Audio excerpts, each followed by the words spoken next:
तर या ठिकाणी आपल्याला क्वेश्चन नंबर 53 सॉल्व करायचा आहे. तर क्वेश्चन नंबर 53 दिलेला आहे. A ring of moment of inertia 4.9 divided by pi square kg metre square is rotating with 300 RPM. तर एक रिंग दिलेला आहे त्याचा मोमेंट ऑफ इनर्शिया आणि तो रोटेट होतो 300 RPM. If frequency of rotating is reduce by 120 RPM. Frequency reduce होणार आहे, रिड्यूस बाय सांगितलं आहे 120 RPM. Then the work done is, तर आपल्याला वर्क डन या ठिकाणी फाइंड करायचं आहे. हा जो क्वेश्चन आहे तो 2022ला आलेला आहे. त्याचे 4 option. First 148 joule, second 157 joule, third option 96 joule आणि लास्ट ऑप्शन 115 जूल. तर बघूया याचा आन्सर काय असेल ते. तर या ठिकाणी आपल्याला या क्वेश्चनमध्ये एक रिंग दिलेला आहे, त्याचा moment of inertia 4.9 divided by pi square kg metre square इतका दिलेला आहे. तर मोमेंट ऑफ इनर्शिया आपण रिप्रेझेंट करतो लेटर आयने.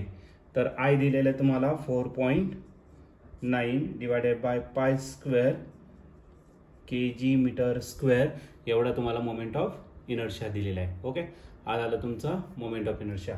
त्यानंतर तो रोटेट होतो 300 RPM. इनिशियल तुम्हाला फ्रिक्वेन्सी दिलेली आहे आणि तो दिलेला आहे 300 RPM. RPMचं कन्वर्जन कशात करावं लागेल आपल्याला, RPS. तर 300ला कशाने डिवाइड करावं लागेल तुम्हाला, 60 ने. RPM gate convert into RPS. 00 cancel, 6 5 30. म्हणजे जो इनिशियल फ्रिक्वेन्सी आहे ती किती, तर 5 RPS. म्हणजे एका सेकंदात तो 5 रिव्होल्यूशन कंप्लीट करतो आणि एका मिनिटामध्ये 300 रिव्होल्यूशन तो कंप्लीट करतो. त्यानंतर त्याची फ्रिक्वेन्सी रिड्यूस होणार आहे, रिड्यूस बाय 120 RPM. तर फ्रिक्वेन्सी जी आहे N2 रिड्यूस बाय दिलेलं आहे तुम्हाला, म्हणजे 300 मधून आपल्याला काय करावं लागेल तर 120 मायनस करावं लागेल. इतक्याने कमी झाली तुमची. तर तो RPM म्हणजे किती येणार तुमचं, 0 - 0 0, 10 - 2 8, 2 झाला 180 RPM झालं. पण याचं पुन्हा कन्वर्जन आपल्याला कशामध्ये करावं लागेल तर RPS मध्ये. मग 180ला तुम्हाला कशाने डिवाइड करावं लागेल, 60 ने. 61 × 1 63 किती झाला 180. म्हणजे जो आपला फ्रिक्वेन्सी आहे तो किती झाला तर 3 RPS. ही झाली तुमची काय तर फ्रिक्वेन्सी झालेली आहे. तर आपल्याला काय फाइंड करायचं या केसमध्ये, वर्क डन या ठिकाणी आपल्याला फाइंड करायचं आहे. ओके, वर्क डन म्हटलं आता याच्यामध्ये कोणती एनर्जी असणार, रोटेशनल कायनेटिक एनर्जी. मग change in kinetic energy, rotational kinetic energy get convert into work done. मग आपल्याला वर्क डन फाइंड करायचं आहे.